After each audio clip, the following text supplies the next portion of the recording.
I'm the spokesperson of the Human Rights in the Digital Age coordination group in the German section of Amnesty International. And I'm going to use my time here tonight to present to you a little bit our work and how big data and surveillance matter for human rights.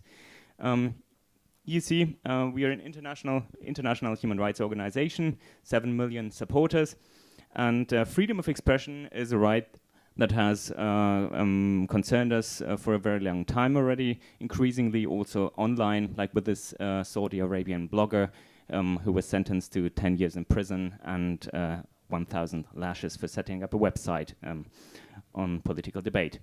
And so we funded, we established a working group on human rights in the digital age when it became clear that this is going to be a topic for the next decades.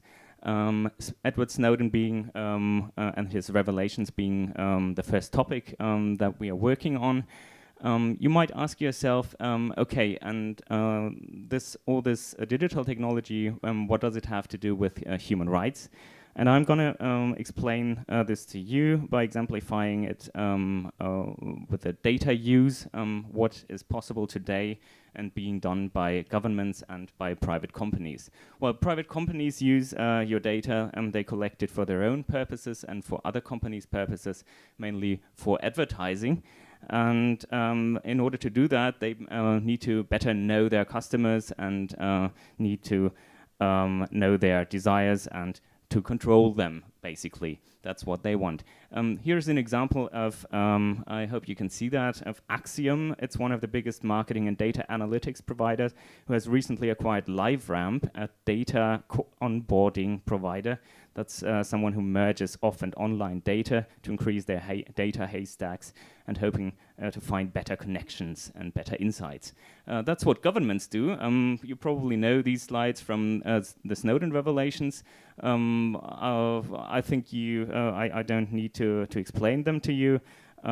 These governments siphon their data from private companies because the internet is mainly privately owned and run.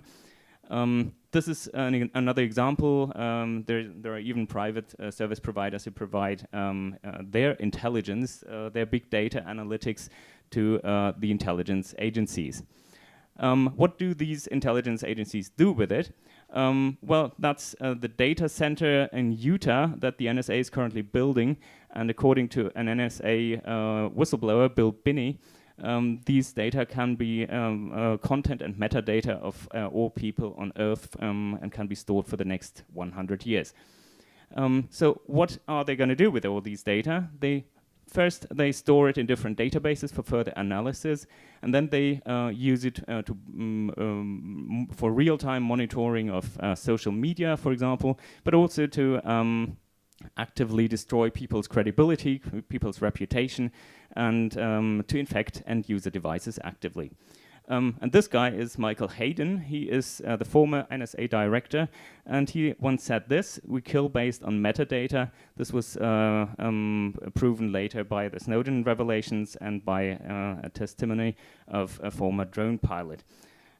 Why is this a problem for human rights? For two reasons.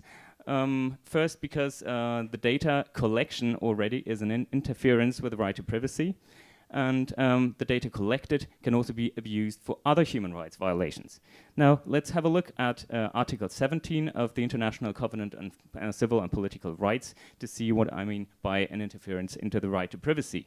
No one shall be subjected to arbitrary or unlawful interference with his privacy or correspondence. That goes towards the Five Eyes states, the NSA, the GCHQ.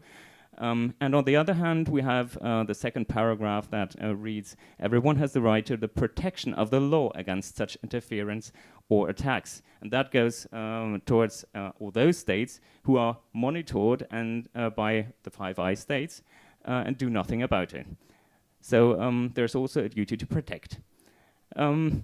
On the other hand, we have other human rights violations that can be made possible, and repressive regimes use these data, for example, to enjail people like this Chinese activist who sent an email, basically, and ended up in prison. because Yahoo gave his IP addresses to China. But also, seemingly democratic countries can shift towards authoritarian states, as has been the case in Hungary, or gradually lose their human rights out of negligence of the government. And then there is the problem, even in a normal democracy, that spies don't just spy because it's their job, but also because maybe they want to stalk someone. As the Washington Post said, there are more than 1,000 cases every year on that.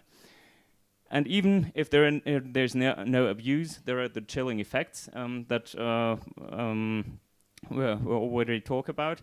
Pan America report said there are chilling effects that on other human rights, like the freedom of expression, for example.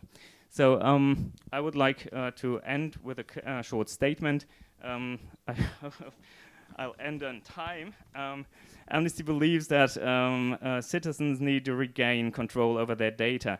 If we don't succeed on this, human rights are at risk of getting lost forever. We know it will be a long way to go, but we're here to stay. And one final remark, our political adversaries cooperate very closely when it comes to surveillance. And I think we shouldn't leave them the stage. If you want to cooperate with us on this, talk to me. Thank you.